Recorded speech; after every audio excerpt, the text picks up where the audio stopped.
Então, de novo, bom dia.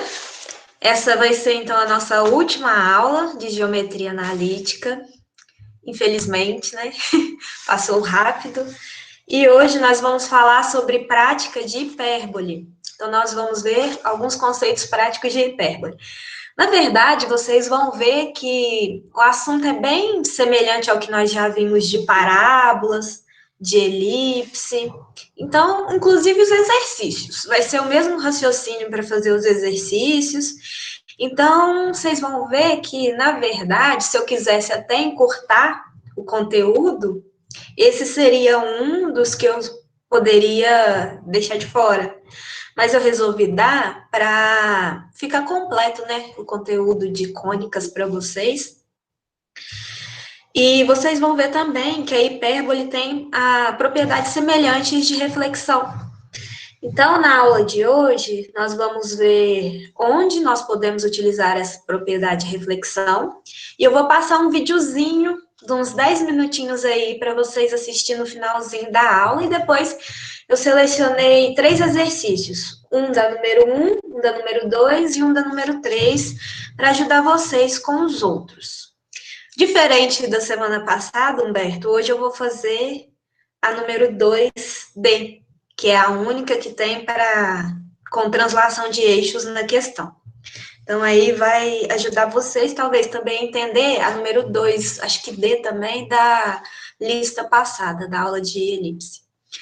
Então, vamos lá, né? Deixa eu compartilhar aqui a tela com vocês, para começarmos a apresentação.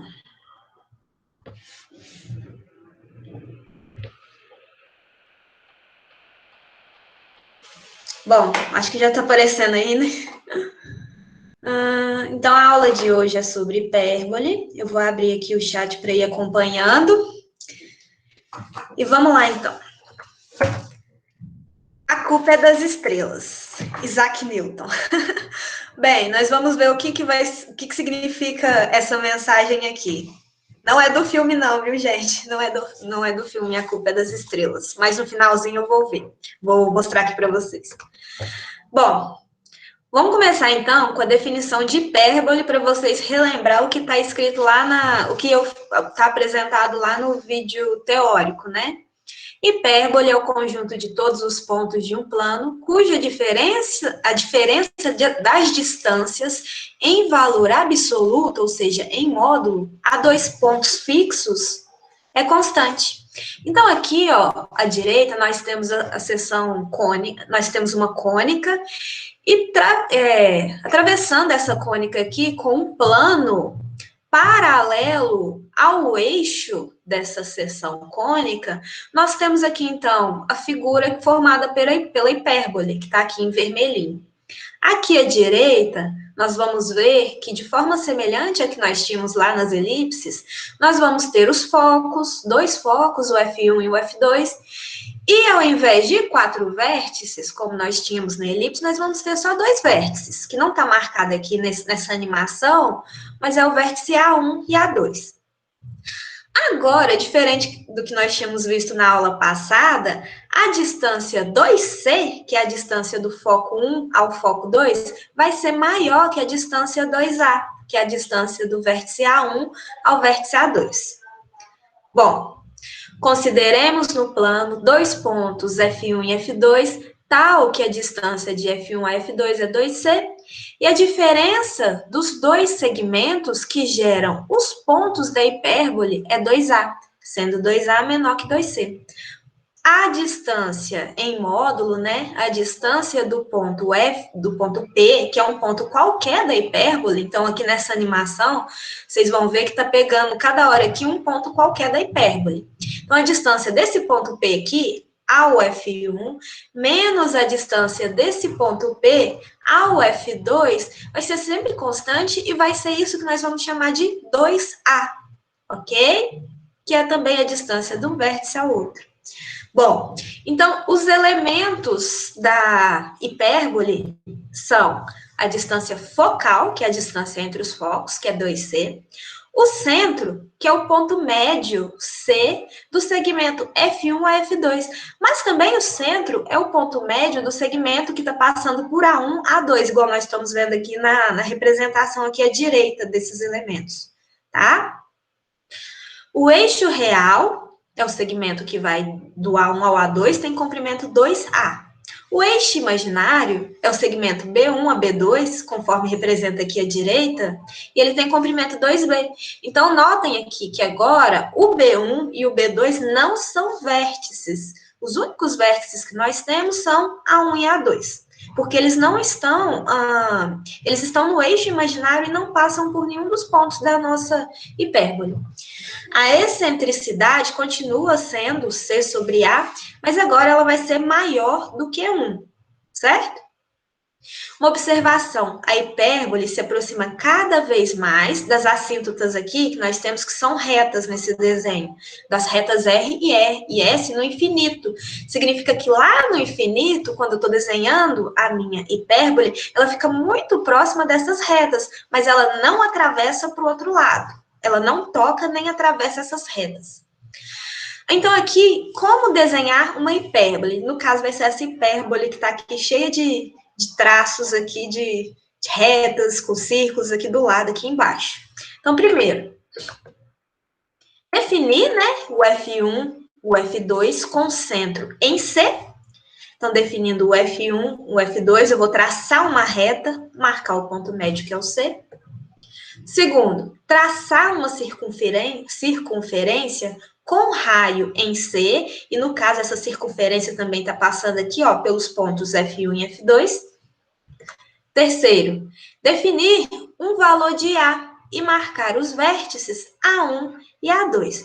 Esse valor de A que eu estou definindo, então ele está indo do centro até um dos vértices. Isso vale para o vértice A1 ou A2. Ele vai do centro até A1 e do centro até A2. E esse tamanho, esse valor, é o A. Traçar retas perpendiculares até a circunferência, passando pelo ponto C. Essas retas perpendiculares, aqui no caso, é a reta aqui, ó, que está indo de B1 a B2, né, que é o eixo imaginário, e a reta que está indo de F1 a F2, que no caso eu já tinha traçado, né, elas são retas perpendiculares e estão passando pelo ponto C. Fazer um retângulo e traçar suas diagonais. Então, o retângulo, no caso, é esse retângulo que está aqui pontilhado dentro do círculo. E as diagonais são essas retas aqui, a S e a reta R. Tendo isso, é só eu desenhar a minha hipérbole aqui com o vértice aqui no A1 e no A2 e traçar ela de forma que ela não toque as retas nem R nem S. Então, como definição formal, seria esse o jeito correto de desenhar uma hipérbole. Obviamente, não vou cobrar que vocês façam isso rigorosamente nos exercícios que pede para vocês desenharem a hipérbole. Então, aqui, notem que aqui dentro eu tenho um triângulozinho achurado, onde nós temos um triângulozinho retângulo, tem aqui os catetos A e B, e a hipotenusa desse triângulo é o C. Então, a relação que nós vamos ter para a hipérbole é C quadrado igual A quadrado mais B quadrado. E esse C, esse A e esse B é retirado justamente da relação aqui, ó, desse 2C e desse 2A, tá? Então, não é aleatoriamente que tem A, B e C nessas posições aqui, não.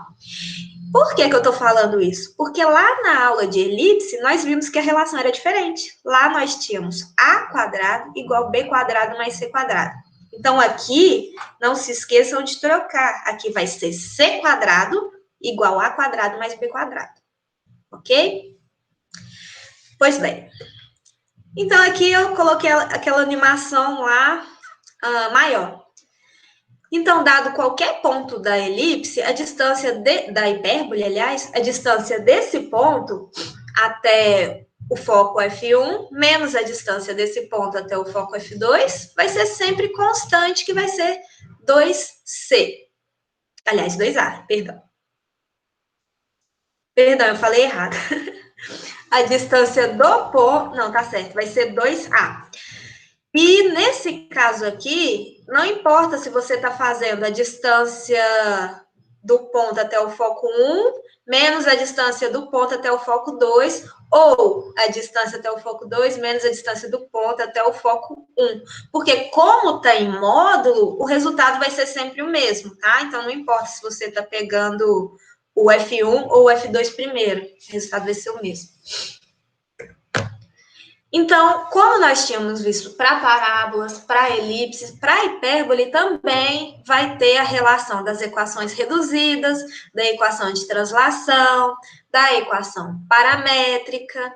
E para a equação reduzida, eu vou fazer aqui de uma forma bem simples e deixei também como para vocês demonstrarem aí, caso queiram, para saber passo a passo de chegar na equação reduzida da hipérbole. É de forma bem semelhante ao que nós fizemos para a elipse na aula passada, seguindo aquele passo a passo.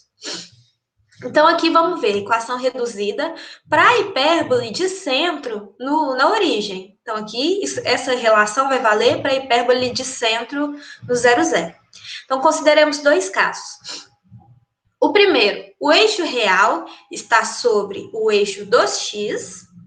Então, nós temos aqui essa hipérbole aqui à direita, onde eu tenho o ponto P com coordenadas x, y, foco F1, F2, o vértice A1, A2. Está marcando aqui ó, a distância A, que é do centro até o vértice, a distância C, que é do centro até um dos focos. Então, seja P com coordenadas x, y, um ponto qualquer da hipérbole, de focos F1 menos C e 0. Lembrando que esse Czinho aqui, ó, não é o C representado pelo C do centro, não. É o Czinho que eu vou achar nessa relação aqui, ó, do C quadrado igual a quadrado mais B quadrado. Então, para achar a coordenada dos focos, vai ser menos C e 0 e C e 0, quando o eixo real está sobre o X e ela tem o centro na origem. Pela definição, né, que nós acabamos de ver, o módulo da distância do ponto P ao F1 menos a distância do ponto P ao F2 é igual a 2A. Ou, tratando isso vetorialmente, se eu considerar, então, que eu tenho o vetor F1P, para achar a coordenada do vetor F1P, eu faço P menos F1. Então, vai ficar x menos C, x mais C. Mais não, né, em coordenadas, y menos 0, y menos 0. Só que como tudo isso aí, ó, tá no módulo, eu já estou calculando o módulo direto, que é a raiz da primeira coordenada ao quadrado mais a segunda coordenada ao quadrado. Menos a distância do ponto P até o ponto F2. Isso representa, então, o vetor F2P. Para achar as coordenadas do vetor F2P, eu faço P menos F2. Então, vai ficar x menos C, que é o que está aqui dentro, e y menos 0, que é o que está aqui dentro. Então, eu estou colocando isso no módulo, que vai ser x menos C ao quadrado, mais y menos 0 ao quadrado, na raiz, igual a 2A.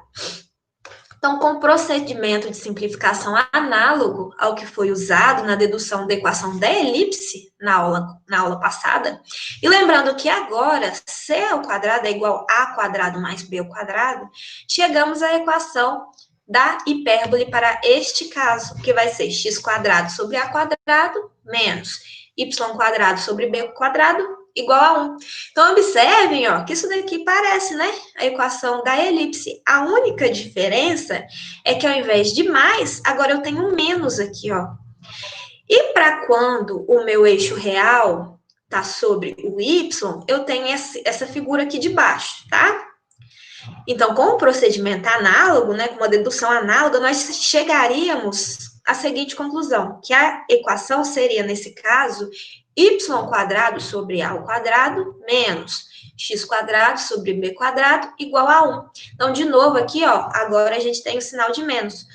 Notem que os denominadores são sempre a quadrado sobre b quadrado, independente do eixo real da minha hipérbole. Então, não vai trocar de lugar agora.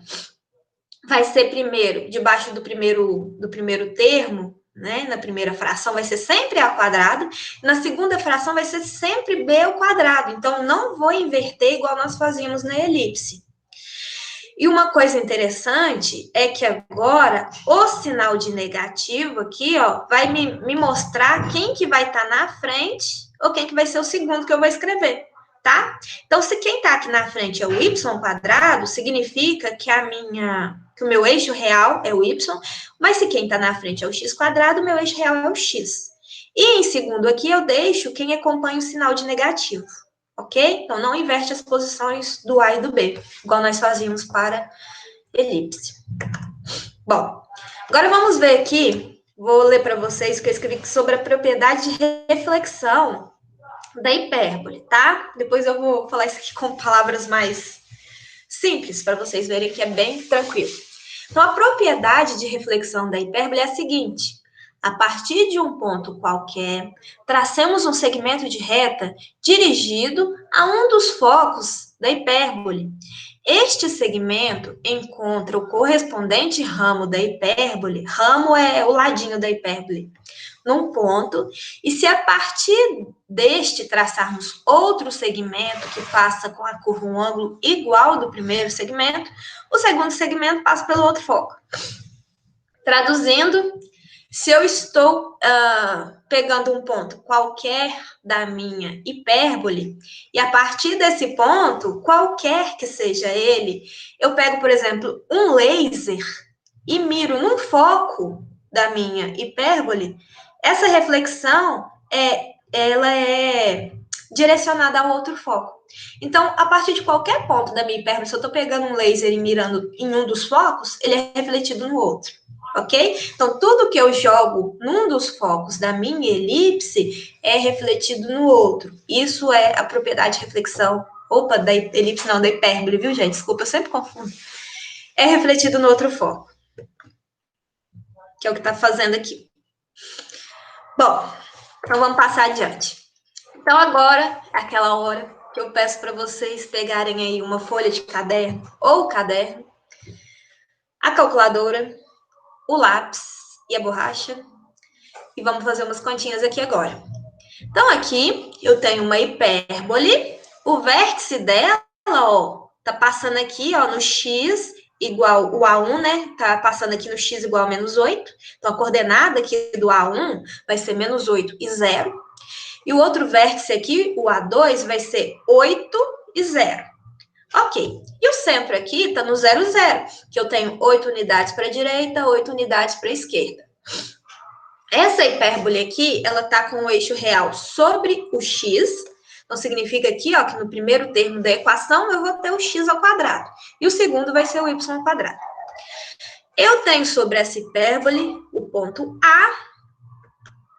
E aqui eu tenho as seguintes medidas.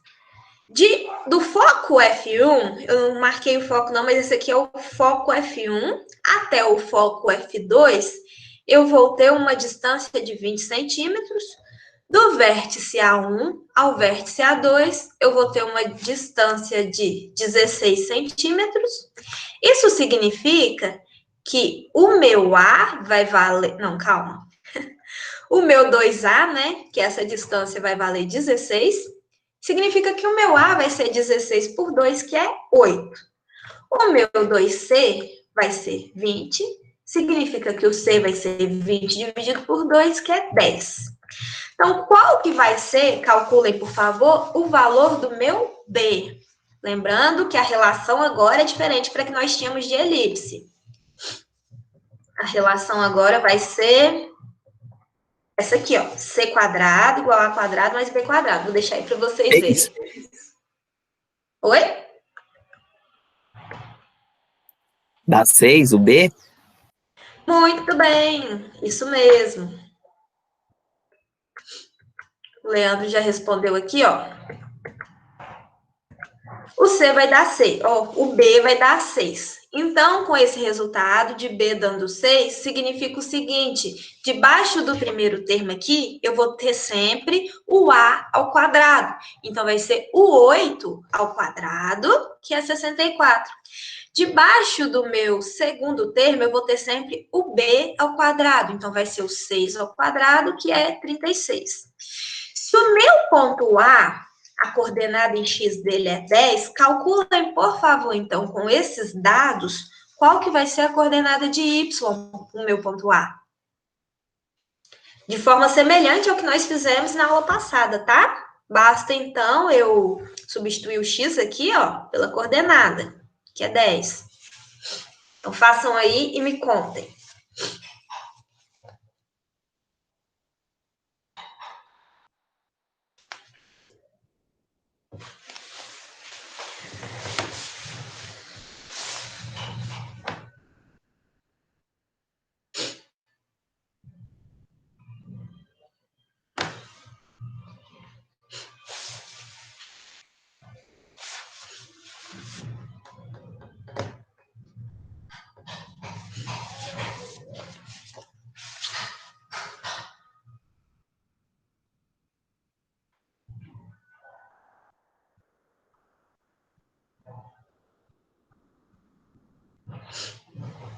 Vou esperar aí mais uns minutinhos para vocês terminarem.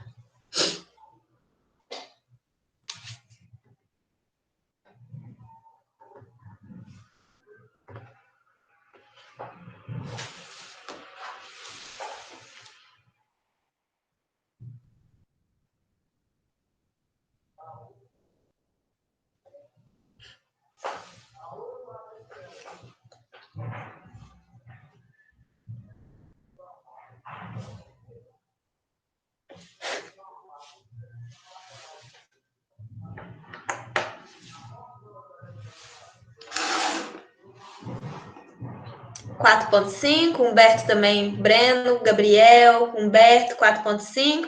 Todo mundo acertou, parabéns. 4.5. Significa que para qualquer ponto da minha elipse, se eu tenho uma das coordenadas, da minha hipérbole, se eu tenho uma das minhas coordenadas, se eu consigo encontrar o valor de A, de B e de C, eu consigo encontrar outra coordenada também. Igual nós fizemos na aula passada. Bom, agora eu vou mostrar para vocês uma das... Como que eu falo? Um dos usos, né? Um dos usos que pode ter a propriedade de reflexão da hipérbole. Bom, telescópio newtoniano. Então, agora voltando lá naquela figura, né? Do começo da aula. A culpa é das estrelas. Bom, um exemplo de aplicação ótica é o chamado telescópio de reflexão. É constituído basicamente por dois espelhos. Um maior, que é chamado espelho primário, e que é parabólico, e outro menor, que é hiperbólico. Ou seja, se eu tiver lá a minha hipérbole, se eu rotaciono ela ao redor do eixo dela, eu formo, então, a superfície de revolução, que é chamado de hiperboloide. Então, um desses espelhos é hiperbólico. Os dois espelhos dispõem-se de modo que os eixos da parábola e da hipérbole coincidam e que o foco da hipérbole coincida com um dos... Aliás, e que o foco da parábola coincida com um dos focos da hipérbole. Então, aqui nós temos essa representação, ó. Aqui, de baixo, nós temos o espelho primário e aqui em cima, o espelho secundário. O que é refletido aqui no espelho primário vai lá para o espelho secundário e é refletido de novo para o espelho primário, só que no foco. E é direcionado ao outro foco do espelho secundário. Por quê? Porque o foco da parábola aqui coincide com o foco da hipérbole.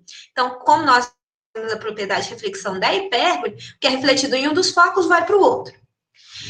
Ok, então é assim que funciona o telescópio newtoniano, utilizando as propriedades de reflexão. Agora, eu vou fazer aqui um probleminha com vocês, tá? Obviamente, utilizando umas medidas aqui fictícias. Então, o pequeno Isaac, ao perceber as propriedades de reflexão de cônicas, criou um telescópio de reflexão. Se seu espelho primário era uma parábola com foco de 15 centímetros, qual era a hipérbole necessária? Observação. Isaac escolheu colocar o espelho primário a 4 centímetros do foco da parábola. Então, aqui nesse desenho, ó, esse P é o foco, tá? Que no caso é o foco da parábola e um dos focos da hipérbole. Esse desenhozinho aqui, ó, achurado, é o espelho primário, tá? E o foco do espelho primário, então, aqui, como o exercício disse, tem 4 centímetros. O tamanho aqui do espelho primário aliás, do foco até o espelho secundário é de 15 centímetros. E do espelho secundário até a lente, onde a pessoa vai colocar o olho, aqui é um olho, tá, gente? Onde a pessoa vai colocar o olho para ver, tem 1 centímetro. Ok. Isso significa o quê? Que para hipérbole, o meu 2C vai ser 16. Por quê? Vai ser esse 15 centímetros mais o meu 1 centímetro. A distância focal da minha hipérbole vai ser 16, tá? Então, no caso, o meu outro foco estaria aqui.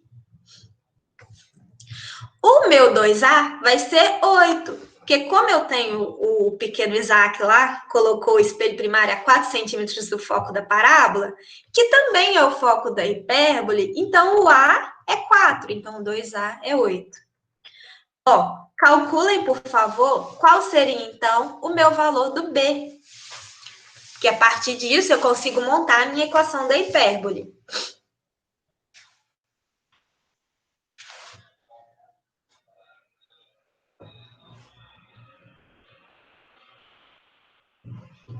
Lembrando que C ao quadrado é igual a ao quadrado mais B ao quadrado.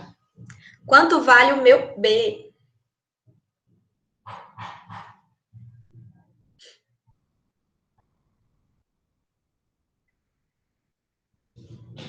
(6,9)? É que eu consigo... Não, Berta, é 6,9. Deve ter algum errinho. Será que você tirou... Não, você tirou a raiz. Deve ter algum errinho de cálculo aí. Ô, Anderson, eu considerei 2 casas decimais. 6,93. Ok. Significa que vai ser x quadrado menos y quadrado igual a 1. Então, embaixo do meu x quadrado, eu tenho o valor do meu a ao quadrado. Qual é o valor do meu a ao quadrado? Me respondam. 16. Muito bem, porque o a é 4, a ao quadrado 16. Qual o valor do meu b ao quadrado? 48. Muito bem. 48. Então, isso significa, olha só que interessante, se vocês forem construir um telescópio, só tendo as medidas dele, vocês já conseguem achar a equação. Então, dá para fazer isso em casa, hein, gente? Dá para fazer um desenhozinho aí, qualquer, só tendo as medidas dele, vocês conseguem achar a equação. Então, essa daqui é a equação do telescópio do pequeno Isaac. Bom, curiosidade. A vantagem desse tipo de telescópio, né, telescópio de reflexão, reside no fato de ter um comprimento muito menor do que os telescópios de refração, isto é, que utilizam somente lentes, com o mesmo poder de ampliação. Por exemplo, o telescópio Hubble, que está em órbita desde 1990 a 600 quilômetros da Terra, que se baseia nessas propriedades de reflexão, tem seu espelho primário a 2,4 metros de diâmetro. Como está fora da atmosfera, as imagens que o telescópio Hubble recolhe do espaço são muito mais claras e rigorosas do que as recebidas pelos telescópios utilizados no solo, pois os raios de luz não são absorvidos nem distorcidos pela atmosfera. Um telescópio de refração com o mesmo poder de ampliação do Hubble seria tão grande e pesado que nenhum foguete seria capaz de o pôr em órbita. Então, observação aqui que eu peguei até ontem, ó. Eu peguei óbvio, mas não coloquei a referência para vocês, não. Ó, o telescópio James Webb é o sucessor do telescópio Hubble. E ele tem lançamento previsto para 31 de outubro de 2021. Gente, isso daqui, ó, ele tinha um lançamento previsto para 2018, depois adiou para 2020. Aí ontem eu fui olhar essa notícia aqui, adiou de novo, agora para 31 de outubro de 2021. Aí, gente, quando eles foram construir o Hubble, eles viram que tinha um errinho lá no cálculo do foco. O que eles perceberam? Que tinha uma falha no espelho. Então, estava dando uma diferença focal. E olhem aqui à esquerda, que a imagem estava vindo muito borrada. Então, o que eles fizeram? foram lá e construíram como se fosse um óculos e mandaram o óculos lá para o Hubble. Quando esse óculos foi colocado lá no Hubble, conseguiram consertar, né, esse errinho aí de cálculo para a distância focal, e as imagens começaram a vir mais claras. Então, essa imagem aqui, à esquerda, é o antes, e à direita, o depois. Então, o telescópio Hubble está lá na atmosfera e ele usa óculos. Então, agora eu vou mostrar para vocês um videozinho sobre a história do Hubble. Então, por favor, prestem atenção, só que antes eu acho que eu tenho que arrumar uma coisinha aqui. Então, eu vou perguntar para vocês se vocês vão estar escutando o vídeo, tá? Então, peraí que eu tenho que mudar aqui. Aí vocês me respondem aí no chat se deu certo, vocês vão estar escutando. Mixagem, cadê? Microfone. Acho que é aqui.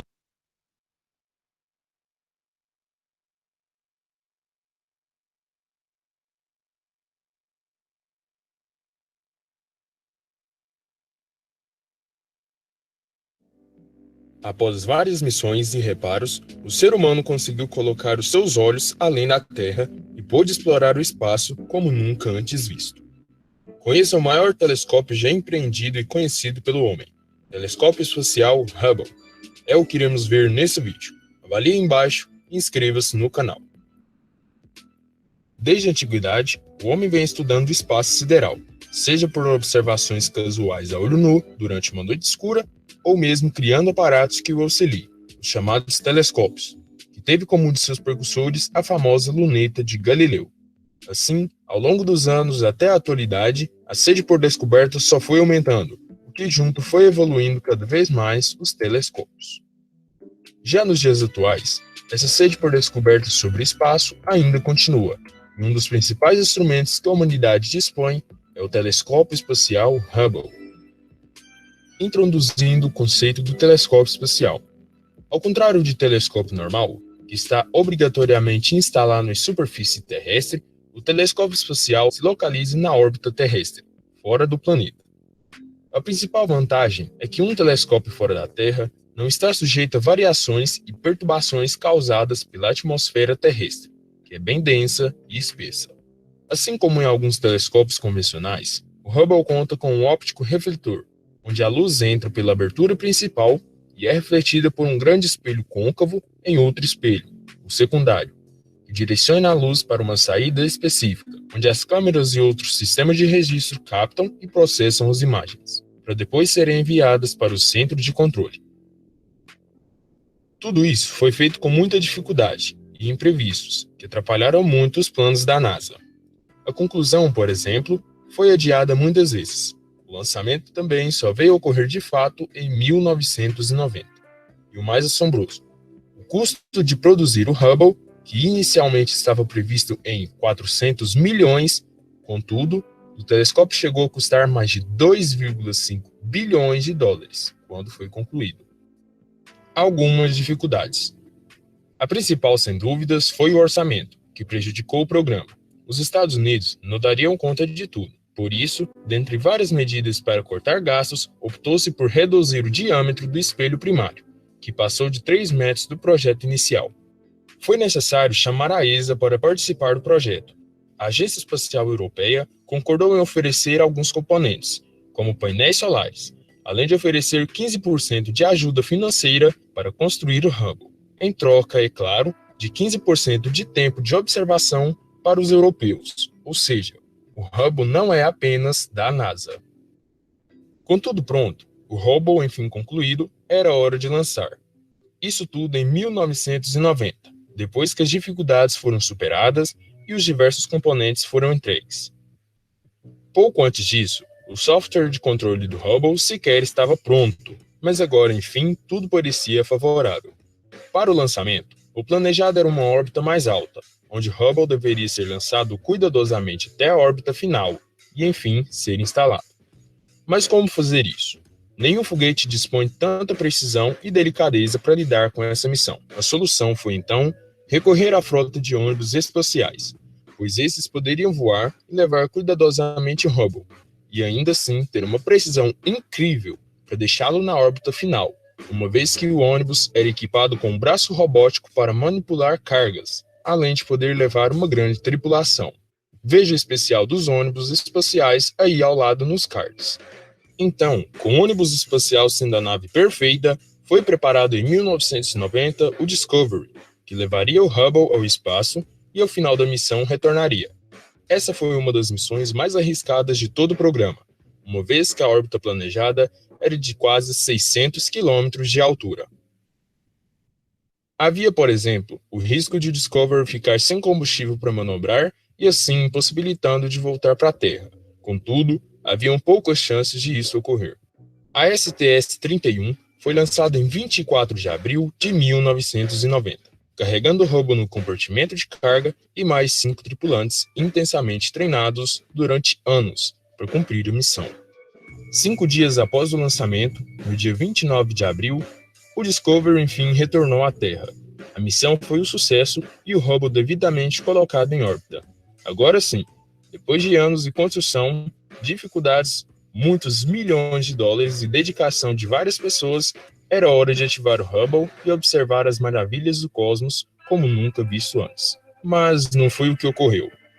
Logo após o lançamento, quando o Hubble entrou em funcionamento pela primeira vez, as primeiras observações já deixaram claro que havia algo de muito errado.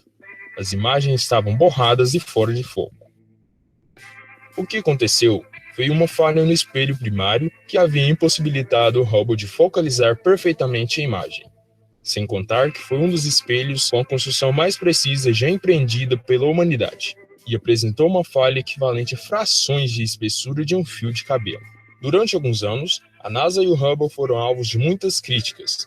Por isso tudo, a agência espacial devia tomar alguma iniciativa e, portanto, decidiu algo ousado: mandar um ônibus espacial para interceptar o Hubble e fazer os reparos necessários. Assim foi o que ocorreu. Em 1993, lançado junto com o Atlantis, foi mandado um pacote de lentes corretivas, como um óculos, para o Hubble. Essa missão foi tão arriscada que, enquanto o Atlantis decolava, a NASA deixou de prontidão na plataforma outro ônibus espacial, para uma missão de resgate, caso fosse necessário, o que não foi preciso. Depois dessa bem-sucedida missão de reparos, a astronomia viu imagens como nunca antes. Nebulosas foram reveladas, corpos celestes distantes, cometas, planetas com detalhes, fenômenos raros, estrelas, entre outros. Além disso, o sucesso da primeira missão de serviço encorajou a NASA a visitar o Hubble mais vezes. Assim, depois da missão 1, houveram a troca de vários equipamentos como câmeras, giroscópios e as unidades de armazenamento de imagens. O futuro do Hubble. O telescópio espacial presta um grande serviço à humanidade desde 1990, o que nos trouxe avanços. O Hubble tem o fim de vida útil proposta para 2020. Se o telescópio James Webb de fato for lançado em 2018, haverá um tempo em que ambos irão trabalhar em conjunto, coletando informações sobre o espaço, o que com certeza ainda renderá muitos dados úteis, como o Próxima B, que já vem sendo estudado. Vejam os 2 vídeos nos cards acima. O que acontecerá ao fim da vida útil? De forma direta, o Hubble será desorbitado com segurança e fará uma reentrada na atmosfera, onde irá queimar e se desintegrar. O que acontece é que em 2009 se teve o último contato do homem com um telescópio. Durante a missão, além dos reparos, foi instalado um sistema de acoplagem na parte de trás do telescópio, o que, no futuro bem próximo, permitirá à nave tripulada ou não se acoplar ao Hubble e desacelerar, para que sua órbita diminua até ele reentrar na atmosfera, onde será destruído de forma segura. Esse provavelmente será um dia emocionante, uma vez que o Hubble é uma verdadeira lenda, que passou por diversas gerações e inovou muito a astronomia e a ciência, abrindo os olhos do homem como nunca antes. O principal legado do Hubble é com certeza as fabulosas imagens obtidas. Como dito anteriormente, pela primeira vez o homem viu com precisão as nebulosas e as galáxias distantes, o que mostrou um universo completamente novo e nos ajudou a entender como melhor funcionam os processos e a nossa própria existência. Também houve uma grande popularização da ciência, já que Hubble capturou muitas imagens que também foram divulgadas ao público. Essas imagens, seja pela beleza ou misteriosidade, levaram muitas pessoas a pesquisar sobre o assunto, desde jovens até adultos, que permitia um processo de descobrir um amor sem igual pela astronomia e a ciência, iniciando muito bem os estudos da área. Por isso tudo, o Hubble é especial. Ele é único e inovador, que obviamente será lembrado por muitas pessoas ao longo dos anos, pelos seus saltos científicos sem igual que ele proporcionou à humanidade, algo que talvez nenhum outro telescópio consiga igualar. Assista aos nossos outros vídeos na tela também. Siga em nossas redes sociais que aparecem ou também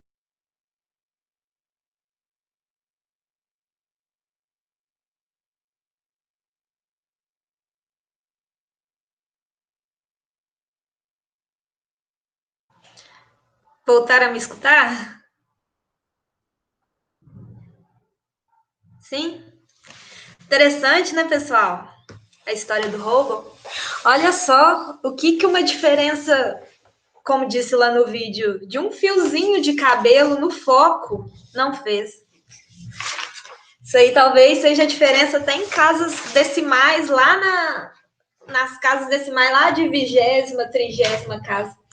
Enfim, então essa foi a nossa aula prática e agora eu vou resolver com vocês alguns exercícios, ok? Então eu vou passar aqui para outro computador para mostrar para vocês a lista e o que vocês vão fazer em cada um dos exercícios. Deixa eu só entrar aqui, então.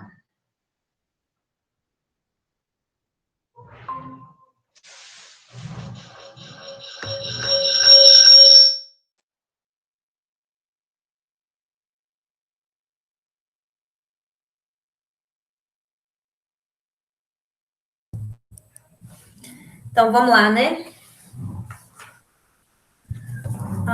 Deixa eu apresentar aqui para vocês.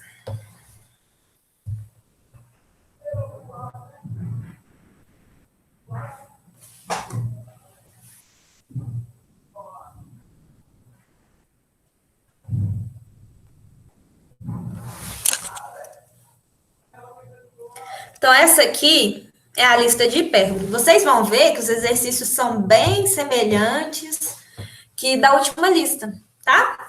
Então, aqui no primeiro exercício, está pedindo para esboçar o gráfico, determinar os vértices, que no caso aqui é só o A1 e o A2, os focos e a excentricidade de cada uma das hipérboles. Então, temos aqui a letra A, letra B, letra C e letra D. A dica é já tentar deixar na forma da equação reduzida, porque só assim vocês vão saber se ela vai estar sobre o eixo X, sobre o eixo Y, qual que vai ser o A ao quadrado e o B ao quadrado. Então, da número 1, eu vou fazer com vocês a letra... Cadê a número 1? Vou fazer com vocês a letra B. A número 2 pede para determinar a equação reduzida, certo? Então, aí pode ser a equação reduzida com o centro na origem ou deslocado da origem, que é o caso da letra D, que eu vou fazer com vocês. E também está pedindo a equação geral. Lembrando que a equação geral é quando eu passo todos os termos para a direita e deixo o lado esquerdo igual a 1. Só que não é só passar o 1 da equação reduzida para a direita, não. Tem que desenvolver os produtos notáveis, tudo bonitinho.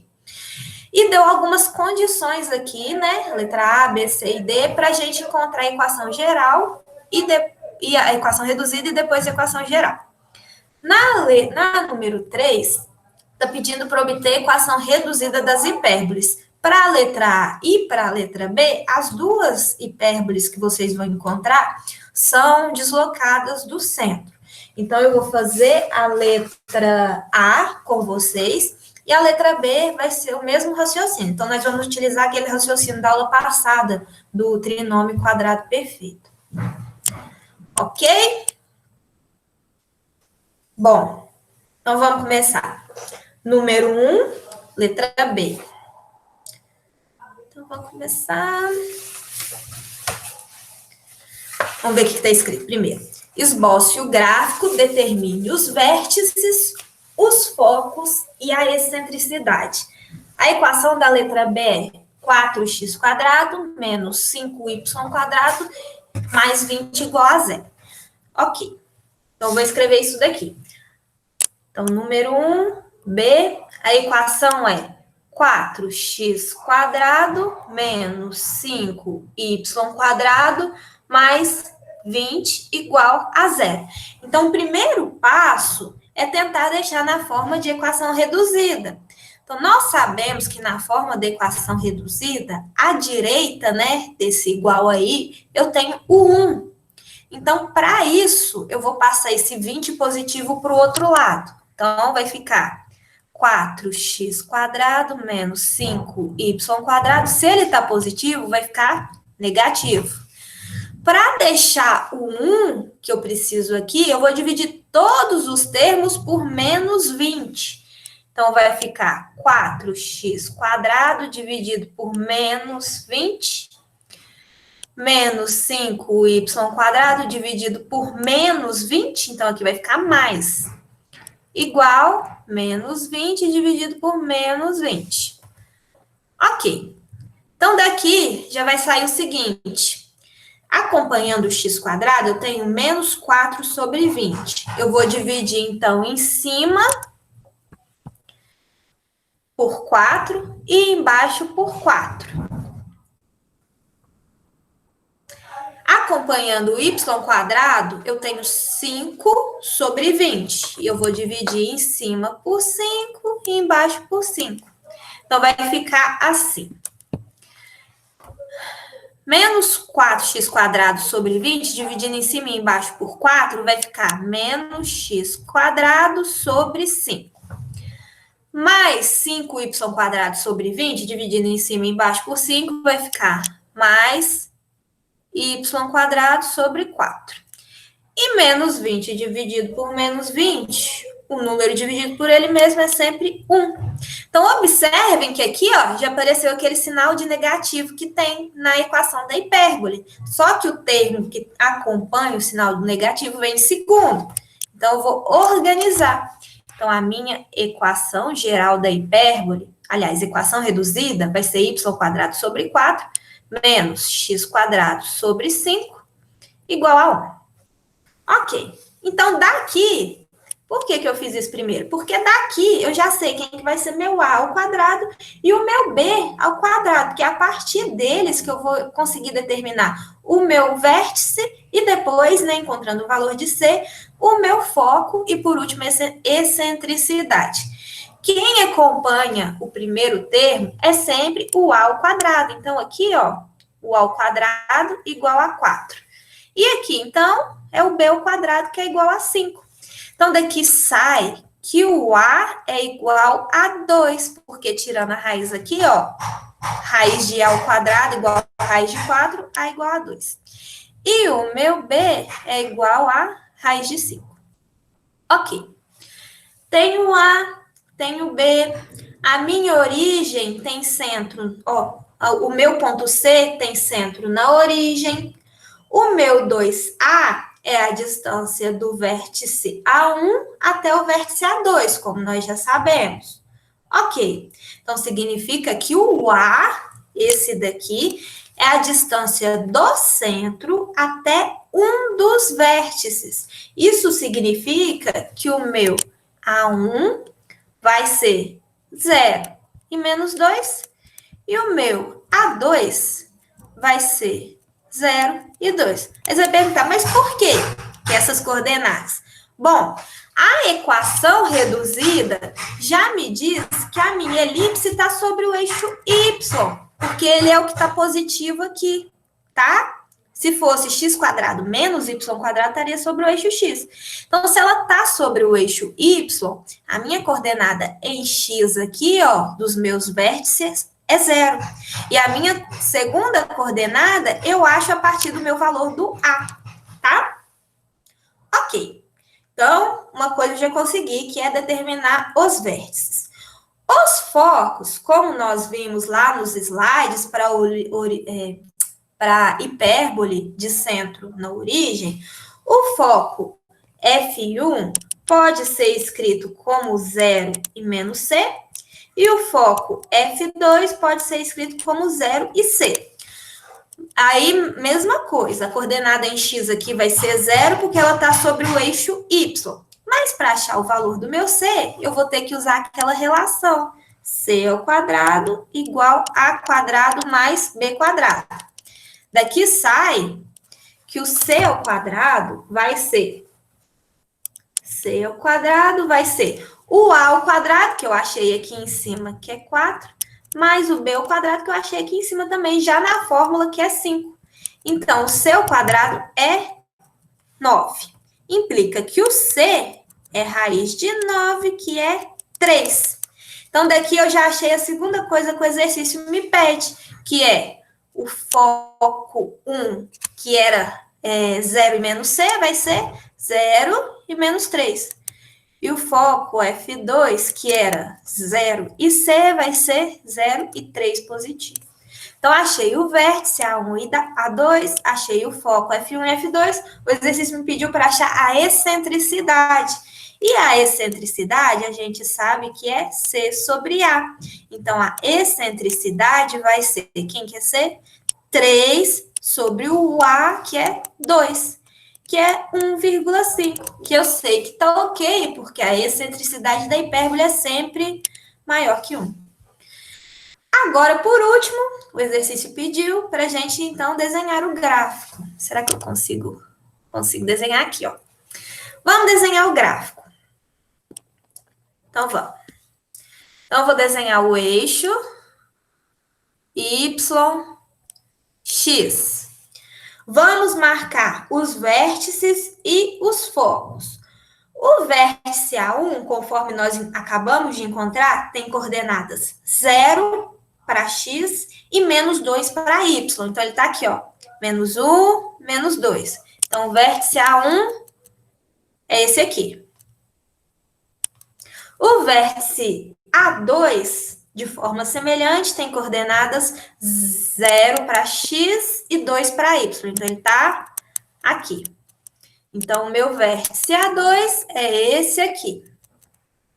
Ok. O foco F1 tem coordenadas 0 para X e menos 3 para Y. Então, no caso, ele vai estar mais para baixo aqui, ó. Vou desenhar de azul para não confundir. Então, aqui vai estar o meu F1 e aqui vai estar o meu F2. Agora, nós podemos observar, ó, que diferente pro que a gente tinha visto, né, para elipse, o meu foco aqui, a distância do F1 e F2 vai ser maior, então, que a distância do A1 e do A2, então tá correto. Então, basta, então, eu desenhar os meus ramos da minha elipse, que vai ser um para cima e um para baixo. E por que eu sei que é assim? Porque nós vimos que ela está sobre o eixo Y, que ela tem centro no 0, 0, e eu não posso desenhar ela assim, porque ela tem que encobrir aqui o meu F1 e o meu F2. Então, essa é a forma correta de desenhar. Dúvidas, pessoal? Então, era isso aqui que o exercício pediu. O desenho da hipérbole, os vértices A1, A2, o foco F1, F2 e a excentricidade. Todo mundo compreendeu? Dessa forma, vocês vão fazer as outras questões do exercício. Tá? Da número 1. Dessa mesma forma. Tentando deixar na forma da equação reduzida. Se o membro lá direito que tiver isolado, né? For um termo independente de x de y, for diferente de 1, divide todos os termos pelo valor dele. E aí, a partir disso, vocês vão conseguir saber sobre qual eixo que a hipérbole vai estar. Se é sobre o eixo X ou sobre o eixo Y. Bom, ninguém falou que está com dúvida, então eu vou passar aqui. Agora, número 2. Letra D. A 2 fala para determinar a equação reduzida e a equação geral. Então, tá. Então, a gente precisa da equação reduzida, depois a equação geral. A letra D fala que ela tem centro no ponto 3 e 2 dá um dos vértices, que tem coordenadas 1 e 2, e dá um dos focos, que tem coordenada menos 1 e 2. Então, a partir disso, eu já tenho que, pelo menos, tentar entender qual que é o eixo real da minha hipérbole, para saber mais ou menos qual vai ser a equação. Então, eu tenho que utilizar esses dados aqui que o exercício me deu. Então, vamos lá. Utilizando, então, os dados que o exercício me deu, eu sei que o centro tem coordenadas 3 e 2. Um dos vértices A tem coordenadas 1 e 2. E um dos focos, F, tem coordenada menos 1 e 2. Bom, então eu já sei que ou vai ser... Está lá embaixo. Aqui. Isso daqui é um dos slides da videoaula teórica, tá, pessoal? Então, eu já sei que ou vai ser essa equação aqui de cima, x menos h ao quadrado sobre a ao quadrado, menos y menos k ao quadrado sobre b ao quadrado igual a 1, ou essa equação aqui de baixo, tá? Porque eu já sei que vai ser uma equação com translação de eixos, porque o meu centro não está na origem. Ok. A coordenada h, de forma semelhante para a hipérbole, é a coordenada, aliás, o valor h é a coordenada x do meu centro, e o valor k é a coordenada y do meu centro, tá? Ok. Então, primeiro passo, vamos tentar desenhar esses pontinhos aqui no plano para tentar saber se o meu eixo real é o x ou o y, tá? Então, aconselho já começar por aí. Então, vou desenhar aqui o plano e vamos marcar os pontinhos. O C tem 3 no X e 2 no Y. Então, vai ser esse ponto aqui. É o C.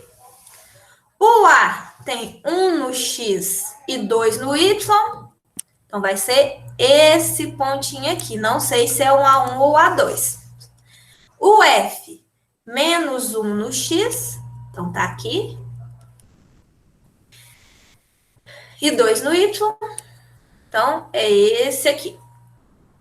Não sei se é o foco 1 ou o foco 2. Depois que nós vamos pensar. Bom, nós sabemos que o ramo da hipérbole tem que englobar o foco dentro dele, certo? Falando assim da forma mais grosseira. Se tem que englobar o foco dentro dele, não pode ser algo desse tipo aqui, não. O meu ramo tem que estar para cá. Tá, pessoal? Tem que ser isso aqui. Então, esse daqui é o formato de um dos ramos da minha hipérbole. Vai ser para esse lado. Então, isso significa aqui que esse foco aqui, então, vai ser como se fosse o meu foco 1, aqui o meu A1, e o meu outro ramo vai estar para o lado de cá. Ok. Só de desenhar um dos ramos da hipérbole, eu já posso falar que o eixo real dela vai ser paralelo ao x. Por quê? Porque tá aí, ó, virado para a esquerda. Então, vou ter outro virado para a direita e vai ser um eixo real paralelo ao x. Bom, se é um eixo real paralelo ao x, e como centro, ó, é diferente das coordenadas aqui da origem, eu sei que a equação que eu vou utilizar vai ser x menos h ao quadrado sobre a ao quadrado, menos y menos k ao quadrado sobre b ao quadrado, igual a 1. Vai ser algo desse tipo. Então, eu tenho que encontrar quem que é o A, quem que é o B. O H e o K, eu já sei, porque eu sei as coordenadas do meu centro. Então, o meu H é o X do centro, então o meu H é 3. O meu K é o Y do centro, então é 2. Então, tem que achar quem que é A, quem que é B. E isso, pessoal, não é difícil. Por quê? Porque eu sei que A é a distância, é o tamanho que eu tenho do centro até um dos vértices, né? Porque 2A é do A1 até o A2. Então, porque o C é o meu ponto médio, né? Então, a distância que eu tenho do C até um dos vértices é A. E aqui eu já sei de falar qual que é. Por quê? Porque eu tenho aqui as coordenadas do ponto A1 e o C. Então, aqui eu tenho uma unidade mais uma unidade, significa que o A é 2, que eu tenho 2 unidades aqui de distância do C até o A1. Ok, então o A é igual a 2. E o C, eu também consigo achar. O Czinho, gente, o Czinho, né? O C do centro, não. O tamanho Czinho, né? Referente à distância focal, eu também consigo achar. Porque eu sei que 2C é a distância do foco 1 ao foco 2. E o C é a distância do centro até um dos focos. Então, basta contar aqui, ó. Aqui até aqui eu tenho uma unidade, daqui até aqui mais uma unidade. Então, mais uma, mais uma. Então, 1, 2, 3, 4. Então, o meu C vale 4. Ok. Então, com isso daí, eu já consigo achar o valor do meu B, que é o que falta, porque eu já tenho o A. Utilizando aquela relação, C ao quadrado igual a A quadrado mais B ao quadrado. Como o B é o que eu quero achar, eu vou isolar ele. Então, vai ficar B ao quadrado é igual a C ao quadrado menos A ao quadrado, passando o A para o lado de lá. Então, o meu B ao quadrado vai ser C ao quadrado, que é 4 ao quadrado, que é 16. Mais A ao quadrado, que é 2 ao quadrado, que é 4. Então, B ao quadrado é igual... Opa, é menos aqui, né, pessoal? É menos A ao quadrado. Então, 16 menos 4 é 12. Ok, então já consigo substituir. Olha que interessante. A partir disso, eu já consigo escrever a minha equação reduzida, que vai ficar x menos h, que é 3 ao quadrado, sobre a ao quadrado, que é 2 ao quadrado, que é 4, menos y menos k, que eu sei que é 2, ao quadrado, sobre o b ao quadrado, que eu sei que é 12, igual a 1. Essa daqui é a equação reduzida da hipérbole. A partir disso, eu tenho que encontrar a equação geral. Bom, na equação geral, a segunda igualdade é igual a 0. Então, eu vou passar esse 1 para o lado de cá. Primeira coisa que eu vou fazer. E vou distribuir esses quadrados aqui, tá? X menos 3 ao quadrado é a mesma coisa que... x menos 3 ao quadrado é a mesma coisa aqui. O quadrado do primeiro, então x ao quadrado, menos 2 vezes o primeiro vezes o segundo, menos 6x, mais o segundo ao quadrado, se eu tinha 3, então é 9. Sobre quem já estava lá, que é o 4. Menos, vou fazer a mesma coisa para o termo que tem o y menos 2. Então, vai ficar o quadrado do primeiro, y quadrado, menos 2 vezes o primeiro vezes o segundo, então menos 2y vezes 2 vezes 2, mais o segundo ao quadrado, então mais 4, sobre o 12. Então, vai ficar quadrado do primeiro, menos 2 vezes o primeiro vezes o segundo, mais o segundo ao quadrado, sobre 12. E eu vou passar esse 1 para o lado de lá, ele vai passar negativo. Vai ficar menos 1 igual a 0. Ok. O que eu vou fazer aqui agora, pessoal, é tirar o MMC. Aqui é como se tivesse menos 1 sobre 1. O mínimo múltiplo comum entre 4, 12 e 1 é 12. Então, vai ficar assim, ó. 12 dividido por 4 vezes x quadrado, 12 dividido por 4 é 3. Então, significa que eu vou multiplicar todo mundo aqui de cima por 3, tá? Basicamente, é isso que eu vou fazer. Então, vai ficar 3x quadrado menos 18x mais 27. Agora, 12 dividido por 12 vai dar 1. Então, eu não vou multiplicar todo mundo aqui por 1. Vai ficar a mesma coisa. Só que notem que tem um sinal de negativo aqui de fora. Então, eu vou inverter o sinal de todo mundo que está dentro do parênteses. Eu vou aumentar aqui, senão vai ficar muito petitinho para escrever. Que é mais. Então, vai ficar, invertendo o sinal de todo mundo, vai ficar menos y quadrado, mais 4y,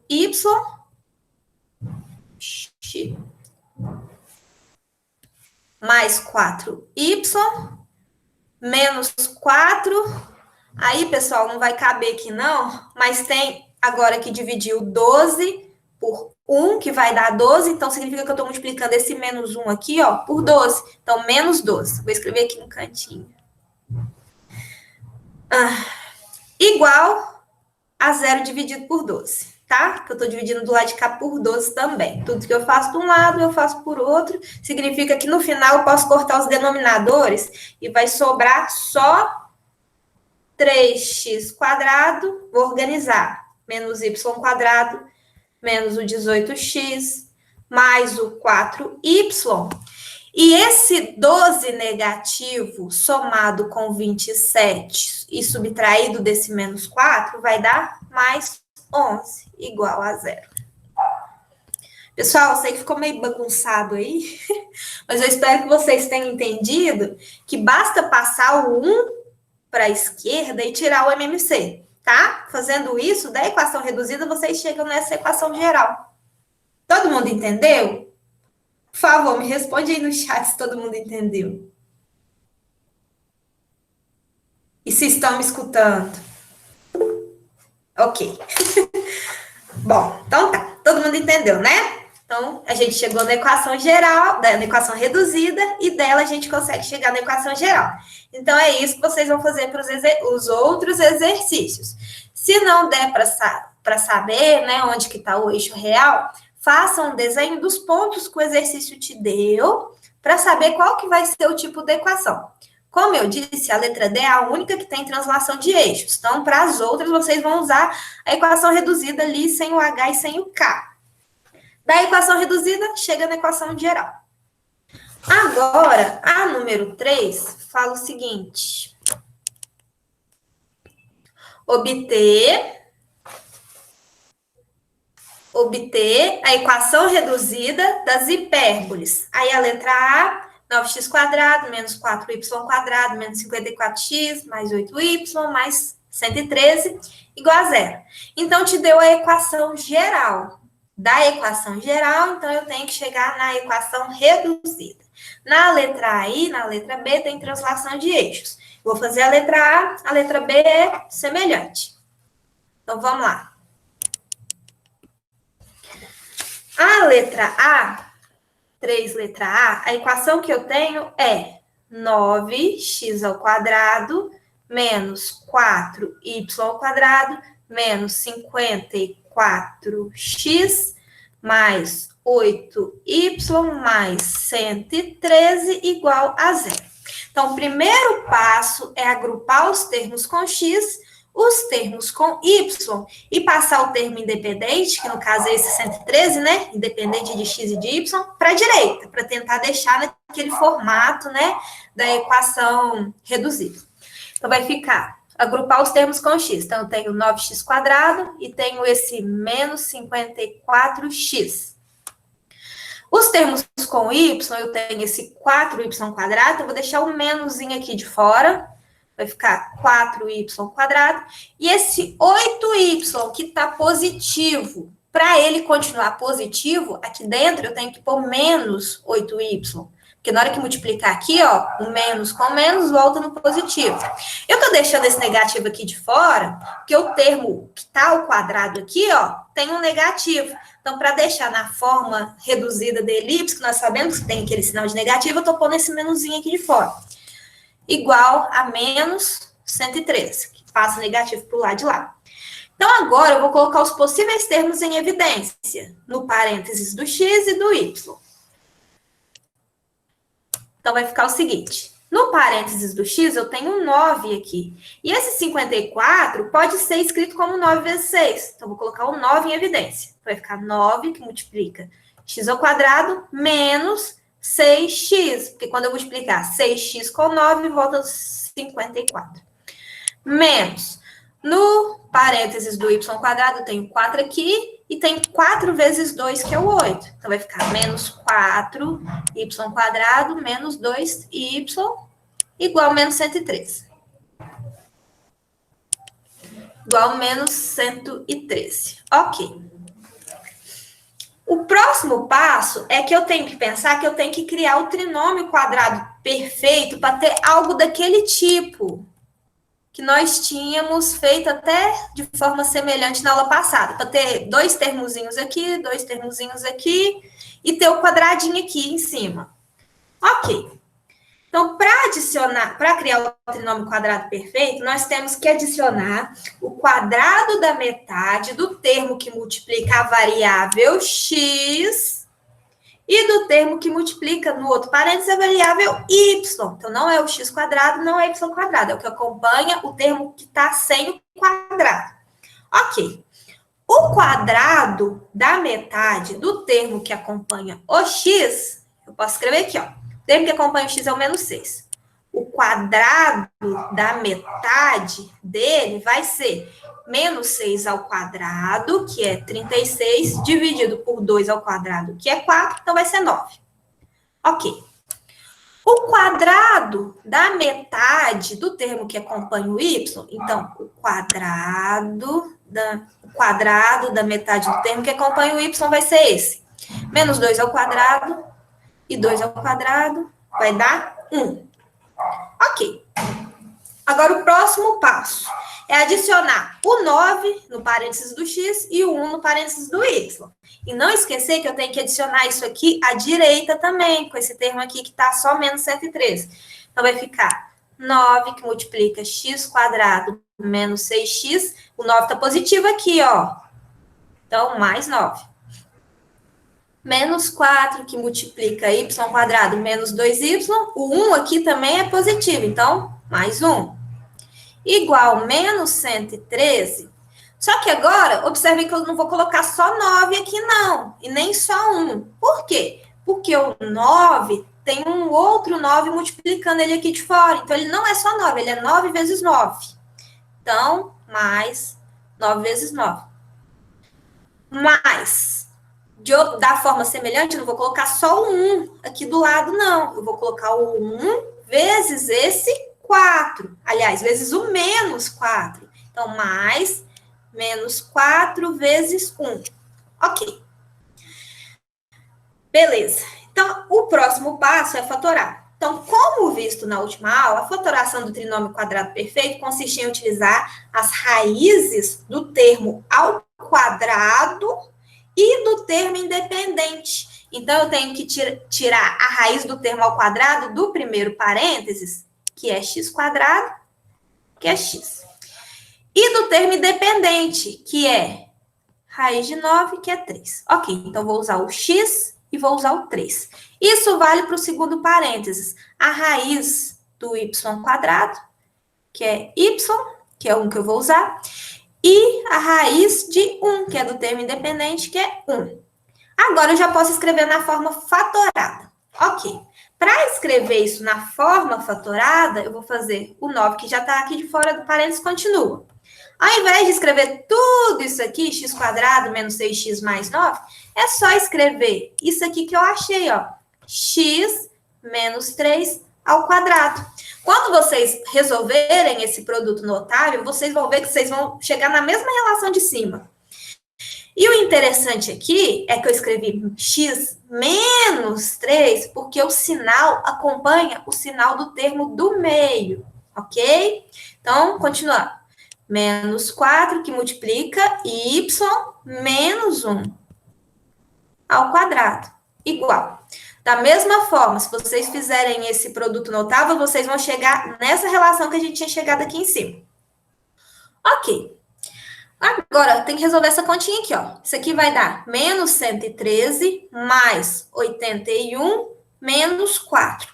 Menos 113 mais 81 menos 4 vai dar menos 36. Ok. Agora, gente, é só deixar na forma que a gente quer. Tem que tirar esse menos 36 daí. Então, o que eu faço? Divido todos os termos por menos 36. Eu estou fazendo aqui, ó. Quando eu dividi aqui por menos 36, aqui era negativo, ó, fica positivo. Então, menos 36 aqui também. Então, vai ficar o seguinte. Eu vou dividir o primeiro termo aqui, ó, por 9 em cima e embaixo. Ok? Quando eu fizer isso, 9 dividido por 9 vai dar 1. O sinal continua negativo. Reescrevo o que está entre parênteses. E embaixo, 36 dividido por 9 vai dar 4. Ok, o sinal do segundo termo continua o mesmo. Reescrevo ele, x menos 1 ao quadrado. E eu estou dividindo em cima e embaixo por 4. 4 dividido por 4 vai dar 4. 36 dividido por 4 vai dar 9. Igual a 1, que é menos 36 dividido por menos 36. Só que notem que agora o sinal negativo está aqui na frente. Então, a única coisa que eu vou fazer agora é trocar essa ordem. Então, vai ser y menos 1 ao quadrado sobre 9 menos x menos 3 ao quadrado sobre 4 igual a 1. Então, essa é a equação reduzida com translação de eixos. Certo, pessoal? Tranquilo, né? Só utilizar o conceito lá do trinômio quadrado perfeito. Então, esse raciocínio que vocês vão utilizar para fazer a letra B. Todo mundo entendeu? Dúvidas? Alguém tem alguma dúvida?